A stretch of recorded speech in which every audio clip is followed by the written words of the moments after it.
Hello, everyone. Welcome back to Empower Our Crowns Roundtable discussion. Tonight's episode is about empowering our kings, more specifically, learning how they reclaim their power.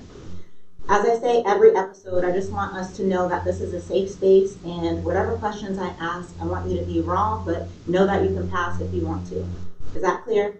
And thank you so much. I want everybody to loosen up. I'm so happy that you guys are here. You guys are like, you got it. But I'm happy you're here. It's very important for me that I'm able to honor my kings, especially in Empower Our Crown. It's not just about the queens. It's about you guys too. So thank you so much for being here. Okay, so with the first question, this is going to be for everybody. I'm going to start with, who are you and what is your purpose in life? So I'll start with you, King. So my name is Ulrich Roberts, chef, owner of the restaurant and catering. My purpose is to serve and feed the people. I'm Kurt Fawson. I'm an entrepreneur that runs personal development programs, and my legit purpose is to help people identify, cultivate, and present their gifts. My name is Lonnie Lynch. By day, I'm a dropout engagement specialist. After that, I'm an entrepreneur and a forex trader. My main focus is to inspire, educate, and empower. My name is Randy G. I'm a doctor of physical therapy at New Baptist Hospital Center Sports Performance. And I think my purpose is to kind of just help a lot of people in terms of what get hurt, healthcare education, which I just help people navigate the messy healthcare world. Yeah. My name is Kenny Pierre Charles. I work for MIT. I am a field support technician here. My role is just to make sure things stay up and running, and also bridge the gap between folks that aren't choosing to be savvy and the ones that are. Yeah. Dope. Well, welcome again. Thank you guys. You guys are dope already. So what has been the biggest challenge for you working in your industry? And I'll switch up the flow. So I guess whoever wants to answer that can. Lack of diversity in my realm. Like right now, I'm actually working on a project right now to kind of help with that in terms of like I said earlier, bridging the gap of communication. Because in IT world, it's like such a huge degree of separation. You got people that aren't too tech savvy and folks that are, and like there's literally no communication there. And to add to that, like literally, like I said, the diversity part, there's little to none. Like on my team alone, I'm the only, actually one of two African Americans on that team, and it's concerning. Like you kind of wonder sometimes, like what are people doing right now? Like why aren't more of us here? You know what I mean? And relating to people is a lot easier, of course, if you see a likeness in something. Right. You know what I mean? So that's one of the hardships that I'm dealing with in my department, my industry right now. I agree with that. I think like being a token is hard, especially like if there's not many people who walk your path prior. So now you're kind of winging a lot of decisions. You have no one to ask, or like no big brothers out there to figure it out because other people haven't walked it before you. It makes it that much more difficult. Yeah. Definitely. I think for my particular space, I'm my biggest challenge. The thing is, I'm teaching a lot of things around personal development. So if I'm not role model or living what I'm saying, then it's not necessarily not only coming out as non-authentic, but I can't reach the people. You will hear the words, but you can't feel the energy, the passion, the vibe, the vibration behind it. So it's literally who I am today it's funny, how Facebook does these memories?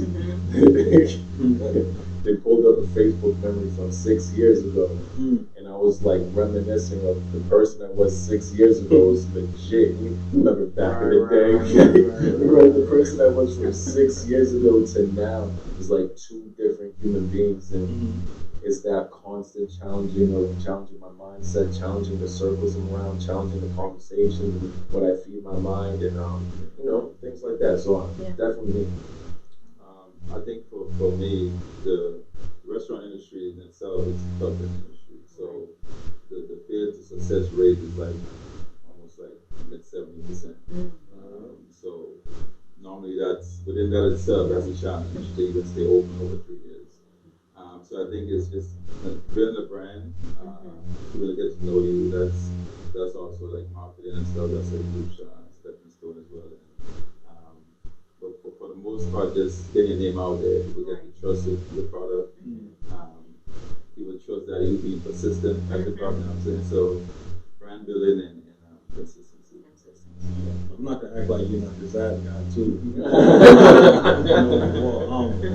I would say, for me, just in my respective field, working with young people, working with high school age youth, seeing how many young people fall through the cracks, right, and get left behind, and looking at the numbers, looking at the data, and just seeing how much work needs to be done, it could become, it's not necessarily a challenge, but it could become somewhat depressing in a sense when you see how much work really needs to be done.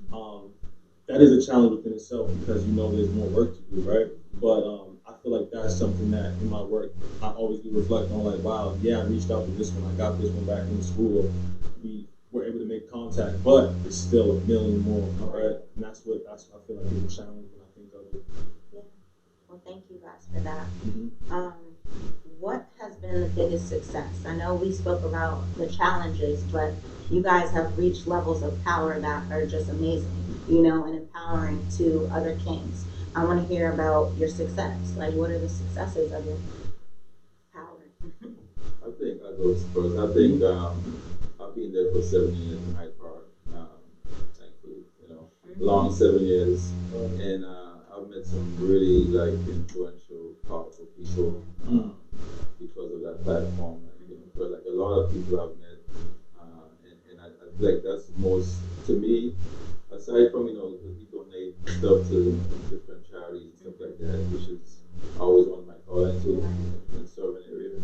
But the people I've met, the marketing, networking, I really appreciate that a lot. I'll say you to get your foot in the door. You know what I mean? Like, I feel like sometimes we think of these successes have to be these like large global things, but like you got to be able to even have like a seat at the table and see even like look that far. Yeah. So like to me, it's like the small ones, like the success of just even be able to have your foot in the door to then dream higher. That's big. My success has been just to be respected by people, not just peers, but like people I work with, family members, and things like that. That's something I really hold true because if you can't garner someone's respect, like what do you have? You know what I mean? So like that's one of my biggest things. For me, I think honestly, my biggest success I can say is, and it's nothing material, it's nothing like that. It's more so being able to be exactly who I am and be authentic to myself without having to compromise. Right? I can do me. Right? I can still be a positive black man. I can still be from the hood. I can still, still be a complete combination of these things without having to, act or move a certain way. I think that's as growing up, that authenticity piece has always been important for me, right? So that's really what I feel like success is. You don't have to change for nobody. You can still be exactly who you are. I don't know. That's a good question. I don't even know because we all define success differently, right?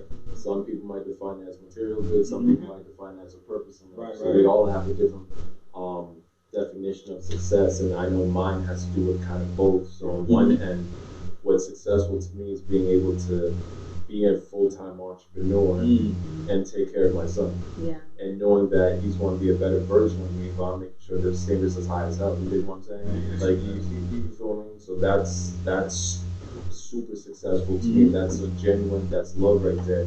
And then you have the other side of it is like I've been in rooms with addicts. I've been in rooms with people that done 20 plus years in jail and being able to connect with them not because I'm an addict, not because I've done jail time, but simply because of words. You dig what I'm saying? Like that's deep. Like you dig what I mean? Like they can look at you, respect your craft, and be like, "Yo, you inspired me." Just simply off of words, like that stuff like this with goosebumps. So there's different versions of success. I think if we can all define it, man, you'll be able to have a life that's more fulfilling. Absolutely. Okay. So name one word that best describes your life journey. Hectic. Stressful. I can keep going. The thing is, like, because especially as a black man, we have to adjust a lot. You know what I'm saying? There's a lot of adjustments we have to make, and I think the biggest adjustments to ourselves, because sometimes we're fighting internal battles. It's like a civil war at times. Absolutely. In certain rooms, I want to swear at people, tell them shut. You know, you feel me? Other times, I want to be civil. Right. You feel what I'm saying? So there's so many different, quote unquote, the world has such a different definition of who I am, what I'm supposed to be. Right. They might judge me by my hair, they might judge me by my skin color, or I might go in different rooms with people that look like me. I might be judged because I'm a first generation Haitian. You know what I'm saying? So there's different levels of quote unquote stigmas I have to face, and it's like, do I face this stigma, or do I try to be authentic to myself? Right. Being authentic to myself, I actually might lose people along the way. Right. I'm okay with that, but yeah, I believe we'll walk that journey. So a little bit out there. There's a tribe for everyone, man. That's how I say it. I always feel like it's a matter of you identifying your tribe and, like, you know, running with that and sticking with that. You know what I mean? You see people have, like, you think about, you know, white supremacy groups, people that hate this. Like, there's a group for that, right? I mean, it's not your group, but they have a group for that. You know what I mean? So I believe in just, like, you know, finding your tribe, sticking to that. What was the question again? Tribe's your word. Tribe's your word. Run with your tribe. Okay. I agree, and I feel like, especially like black males, like anxiety is real. Like, you know what I mean? Like, I feel like we're under a constant microscope where you don't even realize like, we're seeking how many other people's validation. It's like, I think the moment you can be real with yourself and realize, like, I seek my own validation, like that is ultimate freedom. Like, you don't really require other people's validation, and occupation will place that on you. And, you know, look, some of you guys are lucky. You guys get to be your own bosses. I'm not. Well, I'm just saying, I'm not that lucky. You know, where like I have to work within a world of healthcare that is much larger than me. And still move like that's true to me. Not being a sucker. I respect it. You know what I mean? While still like making moves. You know? So, to me, like I said, I think that's the true freedom right there. Like, self-validation.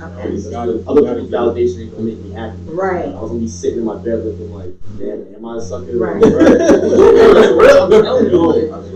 I appreciate the honesty. That's dope. That's true.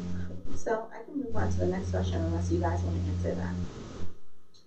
I'll say obsession. Okay. I'm obsessed with my craft. I'm obsessed with being better. I always said to creating a lane that, like, on travel, like we spoke about, because the food industry is polluted now. So for me, keeping that authenticity and don't compromise in my brand. A lot of times, there's so many shortcuts now in the industry. It's like the back stuff that we don't see is ridiculous. So just keeping your morals and your standards and your integrity while you're trying to serve the public. I think mine is that I do love. I operate on love with everything I do, to the best of my abilities, whether I'm in work, outside of work. It's like when I saw you, like, it's just like, you know what I mean? Like, I've seen you for ages, and it's just that love is always there. And that fuels me, literally. Like, when I go to work, it's like, there's no love, like, in terms of me exerting myself in that manner to the people that I work with. I can't function. You know what I mean? Like, that fuels me. That fuels the fire. You know what I mean? So, I love that. So life can be hectic, but you got to be obsessed with your craft. You have to have your tribe. You have to be self-validating. You have to show love. You know, put that your 10 toes deep in love, because I think that we get so consumed by life. Like, forget success. Life in general is a battle. So coming to your purpose and, like, knowing what you live for and just being so deep in that, no matter the hectic life or anything like that, is dope. So thank you. Thank you for summing that up. Did I give a word? Okay, so the next question is, what has been the most difficult thing you've had to overcome in life, and how did you overcome it? I know, this is a difficult thing, forgiving my father. I'm Haitian, so the stigma is men are gonna cheat, Haitian families, and like my father and my mother do a lot of bullshit, and I had to find it in my heart at an older age, and of course, you know, speaking to my mother about it, you know, giving me her piece on really took a lot out of me to just say, you know, like, this really didn't involve me. This was my parents, right? Like, my mother stayed for whatever right reasons she felt like she wanted to stay. So, like, and it's a blessing in disguise because I got a great relationship with my knows, you know what I mean? I got an amazing relationship with my father, and I wouldn't trade for anything, you know what I mean? I would say higher education. Like, I think higher education is difficult as hell right now in terms of just like how we finance it. Like, it's a bubble that doesn't look like it's gonna burst. Like, when I look at how much higher education costs, like when I started school. Granted, I went to school for 7 years, and look how much it costs, even at the same school, and I went to a state school like that. To see how much the cost has changed in those 7 years, it's nuts. And then I see how much it costs now. It's crazy. So then to even like be in those institutions where people write the laws and what they think you should know, and you have to then be tested on what they think is healthy, is nuts. And now when I look back at that and practicing 7 years, it's like I don't really think or use the knowledge like that of what was in those books 7 years ago. Versus like now that like I can go independently seek out information and like. It's crazy that some people really pay this much money for higher education. Like, that is a challenge in itself. Like, that's nuts. Yo, it's funny that you mentioned higher education because honestly, that's been one of my biggest challenges. Growing up, my mom, she introduced the books real early. So we've always, in my household, we were always reading. There was always a bookshelf full of encyclopedias and all types of different books. So I've always been big on self-education. But when I got to the point where I realized, school really wasn't something I wanted to do. I wasn't. There's a difference between being smart and being a student, right? There's a big difference between that. A lot of people can be students, but doesn't necessarily make them smart. And some people can be smart but not be students, right? So I'm not a student, right? So I've always had a chip on my shoulder, like I'm not finishing this bachelor's degree. I'm doing too much right now, right? But it's always been a challenge for me when, like entering into the workforce and stuff like that. Like, all right, should I, go back and pursue my degree, or should I chill and, keep focusing on my self-education, right? What's that quote? I believe it's from, I forgot who it's from, but it's self-education will make you a fortune. And how's it go? Somebody get it from me. Yeah, it's like formal education will make you living. Right, education will make you a fortune. So that's always been my biggest challenge, because as much as I'm pro self-education, there are points in time where I just wish sometimes I just had my master's. I had this right now. That's kind of been like my own internal challenge. I can relate with that. Yeah, like it's been like it's like a chip on my shoulder almost. Like, yo, maybe I should go back. It's like a notch that you want to. It's like a notch you want to mark off your belt. But at the same time, you're like, nah, I'm gonna get it anyway. Like, you know what I mean? It's not right. You know what I mean? Like, I think it's something. That's the thing. Like, I'm always gonna relate to healthcare, but like, if you don't love this, you don't want to help people, it's not worth it. Like, you will never get enough money to make you, for them to pay it back, but then to like make you feel like validated that like, ooh, I'm this and that, right. All those tests, all that, like, like you have to have the end goal in mind. Like, okay, I see something that is very lacking in the culture in the community. So I want to learn that and actually help these people that I see get neglected. That's going to motivate you to finish. Have a right purpose for it. Exactly. But if you're like, all right, I'm going to go be a doctor because I want to be a doctor. It's not going to work like that. That $200K here isn't going to motivate you. I don't know. Not when you owe 900. Right. You gotta love this. You have to love it. And you got to. And higher ed isn't for everyone. Like some people, it is cool, but like once again, you gotta find that self-validation. You gotta be like, yo, this is what works for me. This is what I'm gonna do. I'm gonna be an entrepreneur. You go run my own restaurant. Like, you gotta work for you. But that's an internal battle. I feel like I face like over time, like off and on, come back and haunt me over and over again. Well, seriously, I'm you good. Get it how you live. Good. I'm very good. I'm just saying that it's just something that is we're talking about. I feel like right now this is a good time, and black men don't do it a lot. Like we don't do the vulnerability thing like that. This is something that is a challenge for us anytime coming to God. You see the tenseness in the room when I walk in. Like we don't get friendly with brothers too quick. You know what I'm saying? True. We just don't move like that. So I appreciate you giving us space to kind of like be vulnerable and kind of talk about things that affect us. So lifestyle for real. Like like you said, like I'm going to get my doctorate degree now, and it's like I want to do it not just to say I'm a doctor because that's my purpose, you know. So when we're working on our purpose, the money, like I used to be so fixated, I need to make this amount of money, but it's like when you're working in your purpose, you're gonna make however much you want because it's about you. It's not about anybody else. It's not fulfilling these like society validations or rules or anything. It's about I'm doing this for me and I'm gonna impact others by doing it. And with that, it's like no amount of money can touch that because you just go to the sky's the limit, you know. And self-education. Talk about self-education. I'm gonna put you on the spot, but you are one person that who don't have your master's or anything like that, but you are self-taught and you teach communities. To me, that is higher education. Absolutely. So we have to be, everything's relative, you know. Like we could say getting your doctorate to higher education or being the dopest entrepreneur in the city is higher education. So salute to both. I'm going to go to the next question just for time purposes, but I appreciate that. The next question is, what are some common misconceptions of you as a person?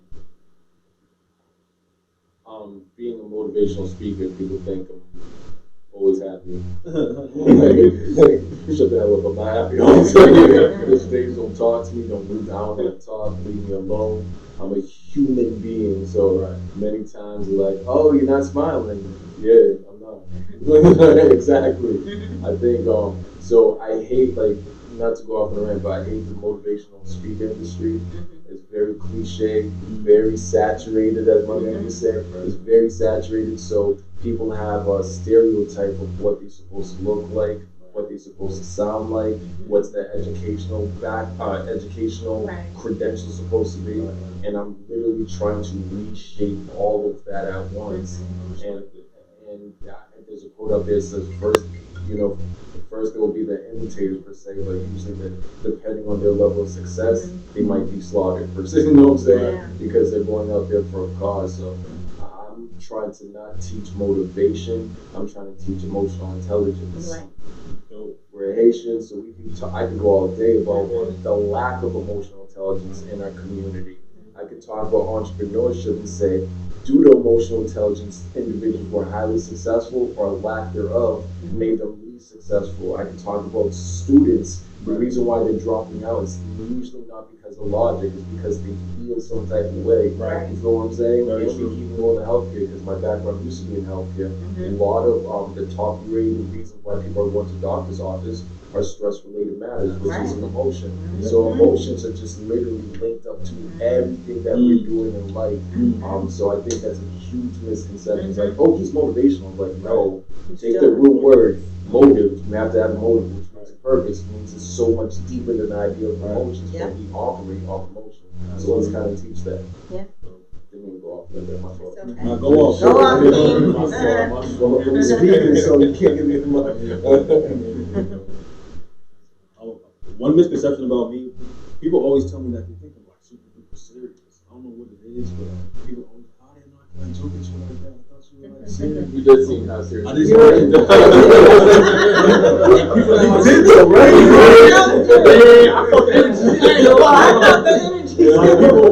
Like from social media, like people, like I know people when they come up to me, they start talking to me about business and life and stuff like that. I'm like, yo, bro, you can bullshit with me too, bro. You know what I'm saying? It's cool, like you can. But that's one misconception I feel like. It's not necessarily a bad thing because people don't really play with you a certain type of way, but it has been kind of like, bro, you can hit me up to go party.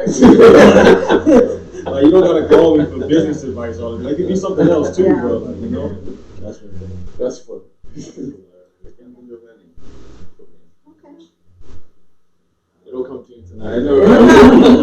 I gotta think about that. Okay. So as you guys are thinking, I'm gonna go to the next one. How do you impact your community? I try to make a difference behind the scenes. Like,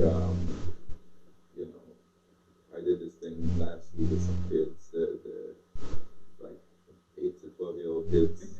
They all want to be chefs and cooks. So that's dope. Yeah, they came in when I was clothes, and I showed them the kitchen space, and I showed them me grilling in the back with the jerk chicken and stuff, and to see the excitement, that's what to me, that's what it's all about. I got kids myself, so making a difference in on that aspect where I can leave a mark, people remember me for the standards I've set, and I always say this, like, if I set a standard, if anyone else wants to mimic my standards, then it's best for the consumer, because I'm giving a good product, so that's it.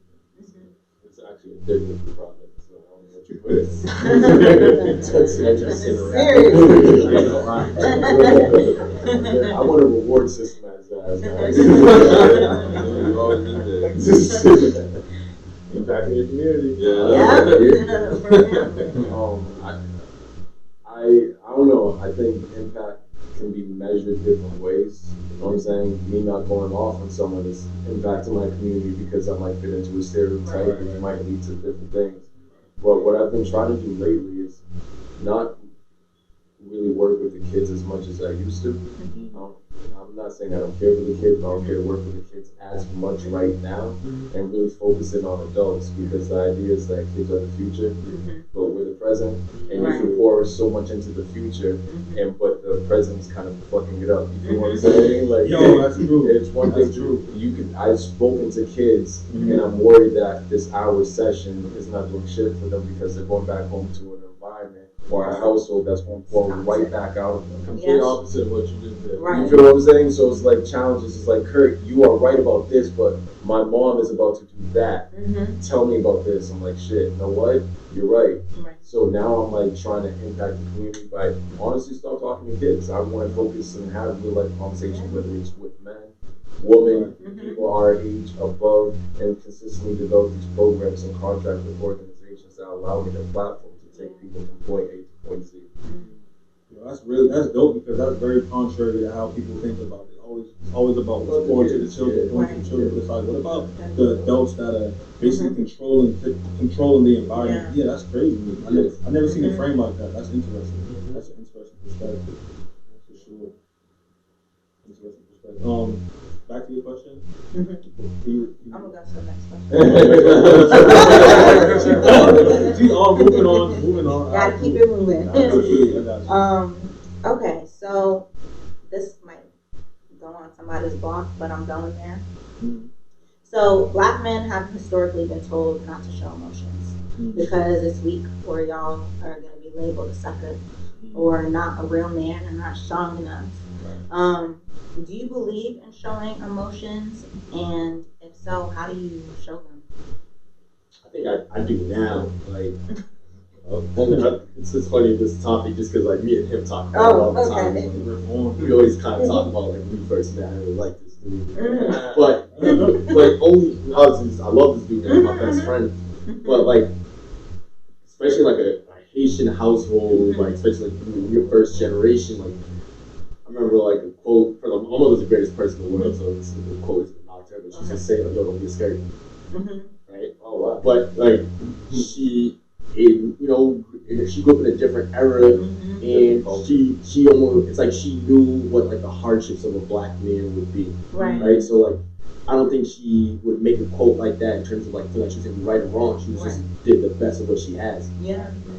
But now that we're older, and like we carry that torch, like obviously I would raise my children and I don't have children yet, but like I would raise them very differently, because like as I got older, I could see how like that like toxic masculinity and like Haitian male bravado ended up becoming like a negative, and I would see in like my like relationships with women, my relationships with like my brothers, like you talk about, we all walk in the room, we're all kind of like stone faced, like, and for what, like the more I'm hearing about you, like, man, these dudes are dope, like, they're doing something different, no one stepping on each other's toes, like, so like, I do think male mental health is crazy, and like, really need to break down that taboo barrier of even like that word crazy, and like being able to show emotions, like the best release you can, and it's like, and that doesn't necessarily mean crying. Like crying's your thing, you should do that. Like some people, it's like, yo, go to the gym, whatever your outlet, to be able to see stuff like that is so healthy, because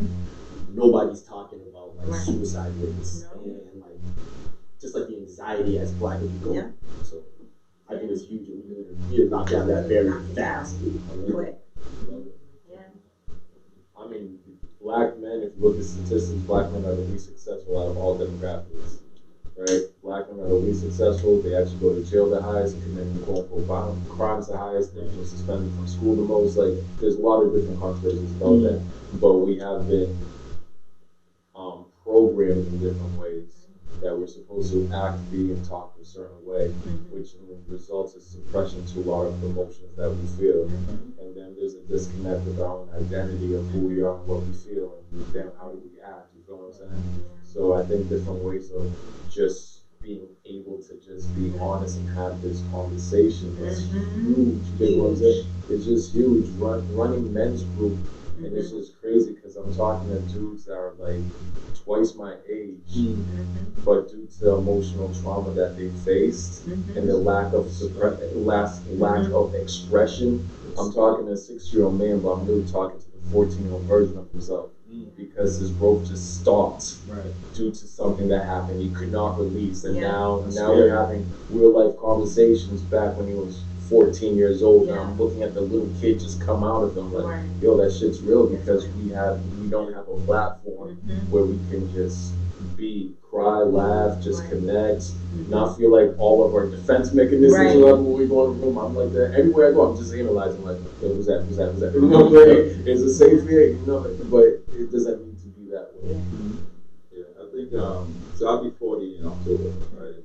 And I grew up with my parents. I'm from Grenada, a small island. And my dad was a military guy, you know, and in Grenada, the military was trained by Cuba. And everyone knows what Cuba is. Cuba is shared by Russia.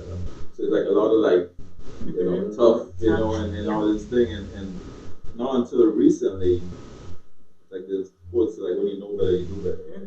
So now it's probably like a couple of years ago, I started dating this girl, and it kind of, she opened my eyes to like, yo, just relax. You know, and it's so deeply embedded, like you don't really realize like the way you are in certain like situations, and it had got me by in so many different instances in life and circumstances that it felt okay being a certain way, and not being in tune emotionally and stuff, and sometimes I feel like it's a strength, you know, especially in business, where it's like, you know, just the regiment and stuff, and it's like, boom, boom, boom, and put in like the fine line and understand how to like go back and you know, being a gentleman to the woman, or doing something where it's on the softer side, you know what I mean? And these are things that I had to unlearn and retrain myself, you know what I mean? And that's, to me, that's almost a, you know, when you have to untrain certain things that you've known for so many years,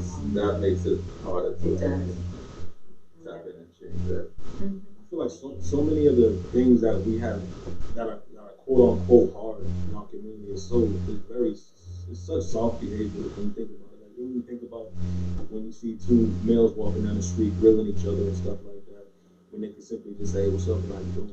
Right? It's very, very, that was very soft of them to kind of like not be able to open up and share that moment real quick, you know? And I think that misconception of what's hard and what's not is it's kind of like blue is green and green is blue almost, like everything's opposite. Like if I fight you because you stepped on my shoe to disrespect me, I'm a man for that. No, you're really soft because you could have just been like, yo, bro, my fault.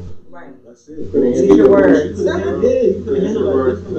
Use your words. Use your words. You know, but I feel like those things have that just has to be reversed. Yeah. It's like a completely. You gotta, like you said, you gotta learn and unlearn. And that's big enough to do for sure. You have to do that. Yeah.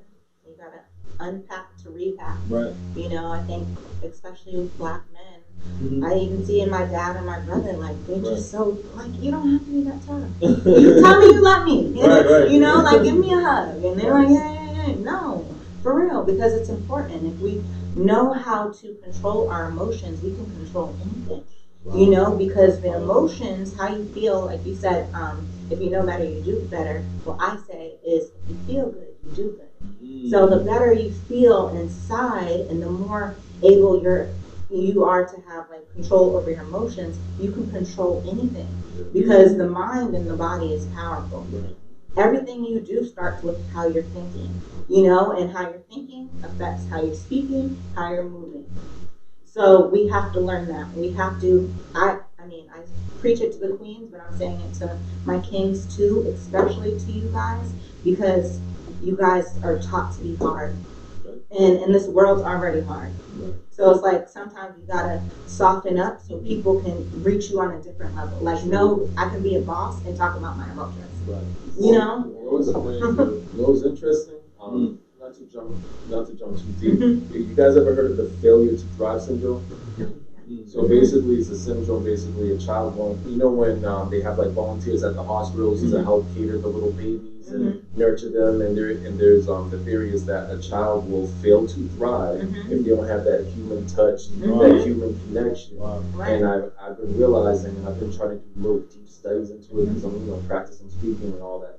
But I realized for Black men, we have that same syndrome and just cut off at the age of 5 or 4. You know what I'm saying? I got a little 4-year-old son, and I have to catch myself when he's crying out, and I'm like, yo, man, I'm like, oh, no, it's okay to cry. You know what I'm saying? I'm catch myself because I realize that there's such a lack of affection that we as men give to each other, that society gives to us, our family gives to us. I remember crying as a kid, and people would be like, shut up. You know what I'm saying? I'm just wiping my tears, and then I'm learning how to hold it in. I'm learning suppression. You know what I'm saying? So it's like our whole community has done Black men and failure to thrive. We all have that failure to thrive syndrome. We looked at each other in here, we couldn't even connect with each other. You know what I'm saying? Now we broke the ice and we can be affectionate and laughing and all that stuff. But we have Black men that are having like wars with their eyeballs. You know what I'm saying? Like we're like really having wars with our eyeballs. Like that shit's just kind of stupid to me. But you know what I'm saying? We can break that mold. Okay. So how do you deal with your emotions? How do you cope? Like, what is your vice? Your healthy vice? I think for me, spiritually, meditation, and I feel like I don't ask what anyone serves or anything like that. I feel like your God is your God, but for me, it's like having that deep spiritual connection daily, meditating daily. And that's really helped me to tap in more and just be on a different energy, different vibe, that's helped a lot. In the past couple years, I've practiced more and more, and it's helped me. I would say I think I consider like those feelings that are pent up. I consider them like demons, and what I do is I just let them out. I just have a conversation. Sometimes I talk to myself, or I talk to him or my cousin. I'll talk to anybody. Speak my truth. Yes. I got nothing to be ashamed of. You know what I mean? Like at a young age, like I remember in middle school, I went to private school. Like I remember like always crying about everything. Kids call me gay, and me believing it, and then going home to my mother to cry to her, and she's like, "Are you gay?" And I was like, "No." She's like, "So why does it matter?" And ever since that day, that's just been my mantra. Like, if something bothers you, speak on it. Sometimes you gotta speak on it, not to even get the response that you need, just to let it out. You know what I mean? Because you're holding it captive even for what? To kill you? Seriously, because it will. Because that's all it's gonna do. You feel me? Okay. So the next question is, define the term king. What makes you a king?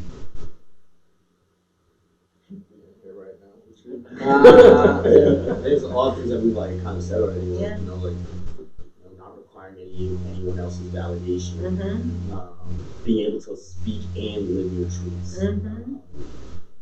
And also know that it's not just one king. Everyone always feels like you gotta go to war with another restaurant. To be a king. Two entrepreneurs, both y'all can't chase that.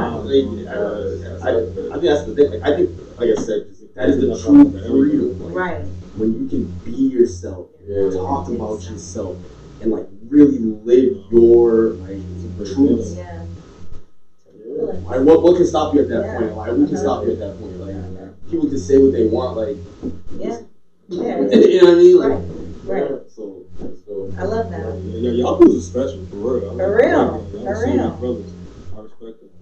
that too. Like we're always talking about like we're on this journey together. Him and I always talking about that with my cousin. We're on this journey together, but it's not just the three of us. It's all of us. You know what I'm saying? Because how can change happen with three people? Right. It's not. You can't. It takes You know a what I'm village. saying? Like, and one thing that the Caucasians have, they stick together.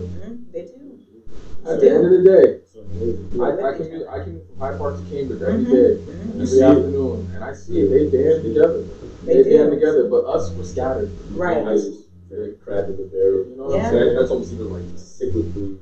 That's even the word, but like top. Like I feel like that was top to us well before any of us were here. Yeah. Really Lynch learning. You can go deep into that separation. I think though, in regards to like what makes us a king, there's nothing that can make us who we already are. It's our identity. You know what I'm saying? I think it's like in our DNA or genetic code, but we have been taught systems and practices and curriculums that kind of separated us from who we truly are.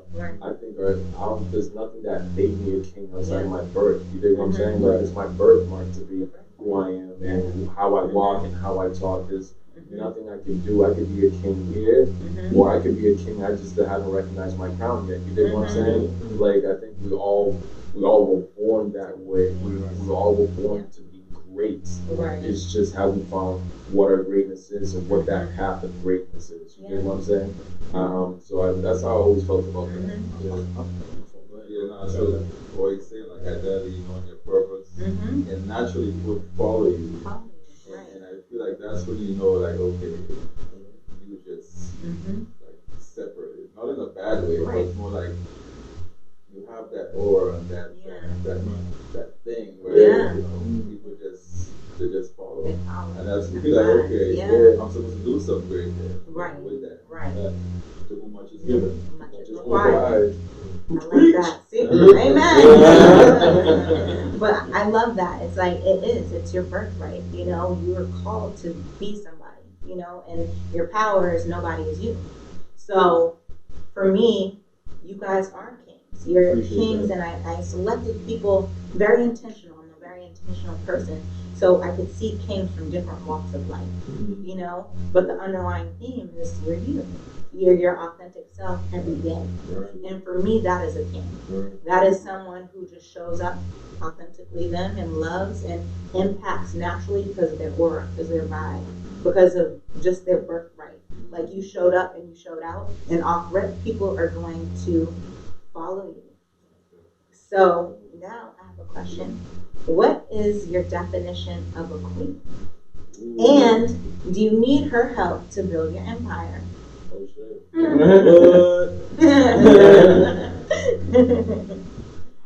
real side. Y'all gonna talk. I think like the first thing I would say is I think there's like pieces to it, right? I don't know if there is like one. That's a layered question. It's a layered question. Like, I just know like one thing for me is that like it's not someone that like I'm gonna intentionally want to think like has to walk like behind me. I don't want this. Like they can walk ahead of me, they can walk right by my side, like but like I'm not really with all this like fear of like a woman being raped. I love it. So like you know what I mean? I feel like shine because like we are so valuing ourselves that like you can be as great as you want to be. Like, and that's big for me. Like I don't want to be with someone who like feels they need to like stay back, and feel that like like the man is like king. Well, not the king, but like the man is like the provider. Not like those roles are very like malleable. It's like it's my partner. You know, that's actually like by my side, whatever. But like we gonna figure it out together. So it's funny you asked the question. So I know it's on camera, so it's not secrecy anymore. But so I'm with a lounge as in the open for play in about a couple of months. And give the man a round of applause. So actually, one of the concepts, that I guess went back to the spiritual thing. I said I try to get the meditation. So one of the ideas that I have is to create a wall. That actually the theme of the wall is every king needs a queen. And what I'm doing, I'm going to create a wall. This is funny. We've been going back and forth who's going to be on there. We're going to create a wall with all the powerful women in history. So like different times, different generation, whatever. And we try. Me and my buddies, one of my mentors, we just have a list of names. And like, okay, only could fit like probably like 6. Right. And we say like, okay, who should we put there? But the whole idea is to create a concept, because I truly believe everything needs a queen. Yeah. And when you look at the powerful men in history, Obama, Michelle, like there's people, there's like women. They're so behind the scenes, we don't always acknowledge. The history don't always acknowledge them. The kings do. The men who are, going home at night, they know what they need when they go home. After all the hurricanes and all the issues, they know that, hey, my lady at home got me. Right. So I know strongly, I believe in that, because I was raised by my grandmother, and me and my mom, like I believe in women, and so like I want to create a wall for them, you know what I'm saying? So that's I love that. You know what I find hard? It took me a while to realize that I don't think everyone is meant to be in a relationship though. I don't think everyone is suitable or knows how to carry the weight of someone else's emotions and understand the responsibilities of that. I think, obviously we're all kings, we're all queens, whatever, you know what I'm saying? I'm feeling that term's getting saturated now too, but I don't know if everyone is meant to be in like a sexual relationship. You get what I'm saying? It doesn't hold. We all have intimate relationships, but there could be a level of, this is our different roles and boundaries within it, because once you cross this line, this might get exposed to A, B, C, and D. And if you haven't dealt with certain levels of trauma, or you haven't emotionally matured in certain ways, that's why I think I see a lot of Asian men, for example, ruin their marriages, and they're having kids growing up in broken homes and things to that capacity. So I usually battle that thought process. Yeah.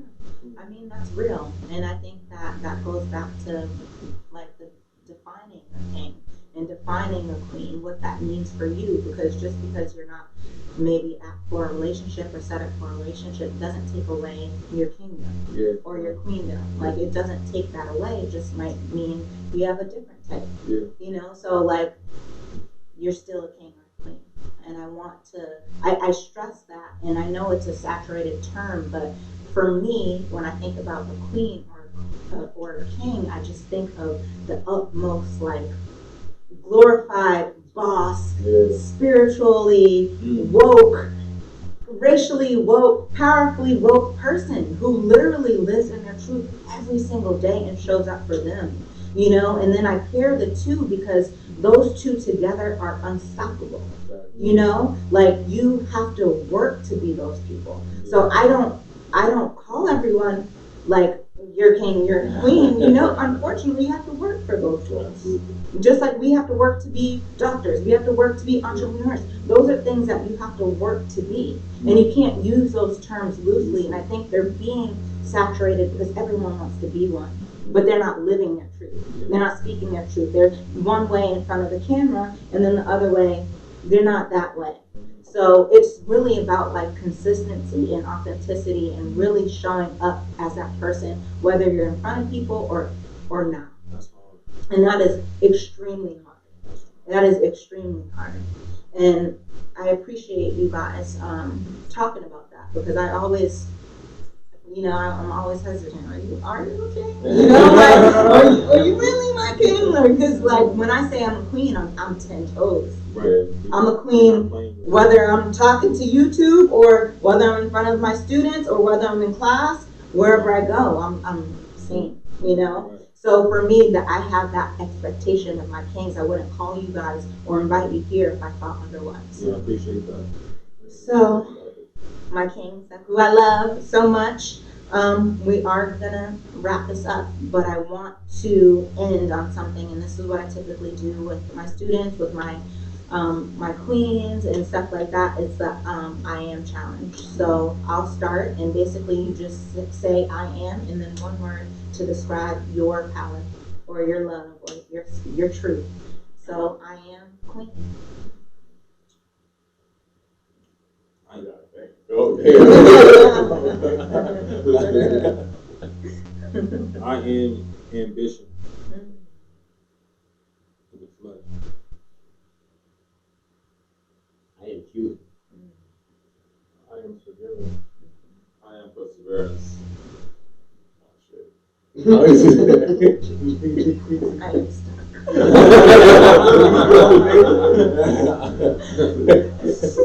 Yo, I'm all of what everyone just said. I'm challenging you. One word. You gotta have a word. Oh, one word.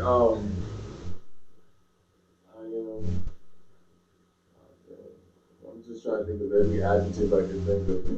You want me to give you a word? Correct. Inspiring. Oh, Yeah. my man. Say it. Say it. I am inspired. That sound like Denzel.